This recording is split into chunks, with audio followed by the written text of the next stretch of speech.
If you want to know what the governments really think is coming next, don't watch the speeches, watch what they buy. Because spending is where priorities show up when the stakes rise. Because while the headlines argue, the contracts quietly move money into storage, supply chains, energy resilience and defence production. The boring, unglamorous stuff that only matters when things get serious. Today I'm going to show you the UK specific signals that suggest institutions are preparing for a rougher decade. Not end of the world panic, but deliberate stockpiling and hardening of systems.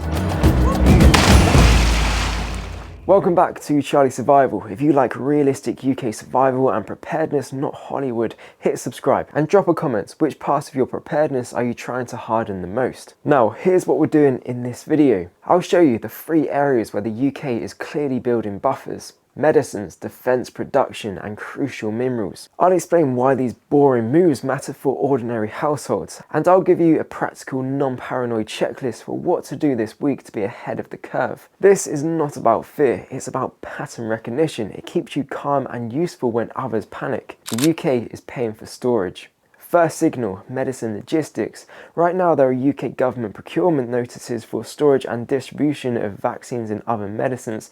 That's not a rumour from the internet, that's official tender language. Why should you care? Because when you see a country investing in warehousing, cold chain distribution, controlled handling and continuity planning, it's an admission of one simple truth: modern life is fragile when supply chains wobble.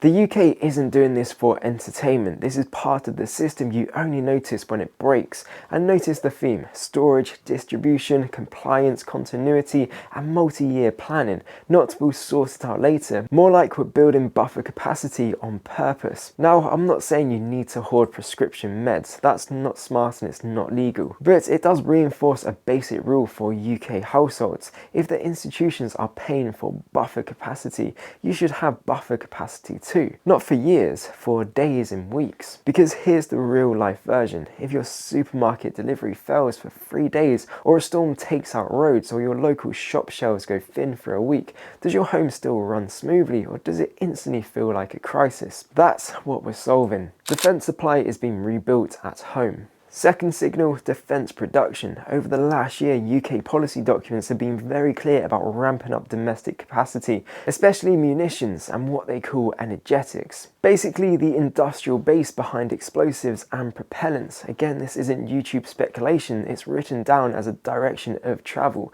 Build factories, build supply, keep production always on, and increase the ability to replenish at pace. What does that mean in plain English? It means the UK is treating industrial capacity as national security again. Not just buy it when we need it, more like we need the ability to produce and restock quickly. Because in any prolonged crisis, conflict abroad, a major cyber event, shipping disruption, or a supply chain shock, the winners aren't the people who tweet the loudest, it's the people who can keep making essentials and keep systems running. And I'm not telling you to obsess over geopolitics, I'm telling you to notice the mindset shift. When you see domestic factories being prioritised, pipelines being described as always on, and long-range capability being scaled, that is a government investing in readiness. And if the country is investing in readiness, the sensible citizen invests in readiness too, at household scale. So the question becomes, what's the industrial capacity equivalent for your home? It's not weapons, it's basics. Heat, light, water, food, comms and cash flow. And quickly, if you want the exact gear I personally use for UK emergencies, from lighting and water to cooking and power, I keep it all organised in my Charlie Survival Amazon kit list. The link's in the description and it saves you having to guess what actually works in a wet, windy UK winter. Right, back to the signals. Critical minerals and stockpiling language.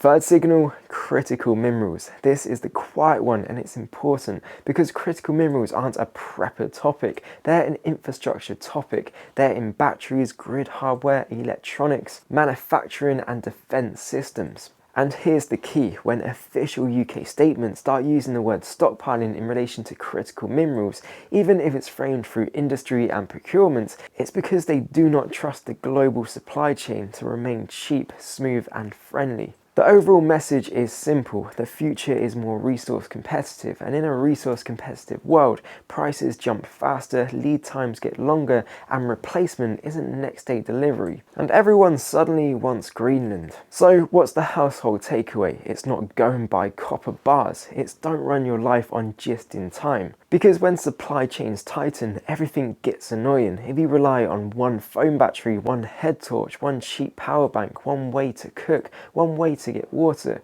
you're living like everything will always be available tomorrow. That's not a moral failing, that's just modern life, but it's also optional. Energy resilience is being engineered. Fourth signal, and this one hits everyone: energy. The UK has been building and formalising grid flexibility systems that pay households and businesses to shift electricity use at peak times through suppliers and aggregators. On the surface, it looks like a money-saving scheme. Underneath, it's a grid management tool. We need more flexibility to keep the system stable. And alongside that, you've got real-world pressure around connections, upgrades, and the sheer complexity of modernising infrastructure at scale. Here's the mindset shift I want you to take away. Even as we build more generation, the system still needs balancing and resilience takes time and investment. So again, institutions tell you what they believe through the systems they build. That doesn't mean blackout tomorrow. It means volatility and constraints are now a normal feature, not a rare event.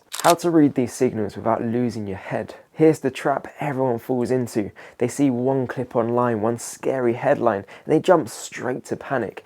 That's not preparedness, that's emotional whiplash. Preparedness is calmer than that. It's collect enough evidence to justify small, smart changes. So I want you to think in layers. Layer 1, the state. If the UK is investing in medicine logistics, defence production, critical mineral security and energy flexibility, they are preparing for risk. Layer 2, businesses. When businesses get nervous, they hold more inventory and they lock in supply contracts. Layer 3, you. Your job isn't to copy the government's, your job is to stop being the weakest link in your own life. So instead of doom, here's the practical plan. How to find the same signals yourself. Okay, let me make this practical because I don't want you taking my word for anything. If you've got 10 minutes and a cup of tea, you can track these signals yourself. First, go to the UK Find a Tender site and search keywords like storage, distribution, resilience, emergency, supply chain, pharmaceuticals, vaccine, cold chain. You'll start seeing the same themes repeating across departments. Second, search gov.uk for strategy, industrial, security, readiness, stockpile, supply. Government pages are bland on purpose, but the direction of travel is clear. Third, check Parliament written statements. They're the closest thing to the plan you'll ever get in plain sight. And don't fixate on one notice, look for patterns across months. One contract can be routine, a pattern across health, defence and energy is a signal. What this does not mean. Stockpiling language is not a countdown timer. It doesn't mean war next week. It doesn't mean collapse tomorrow.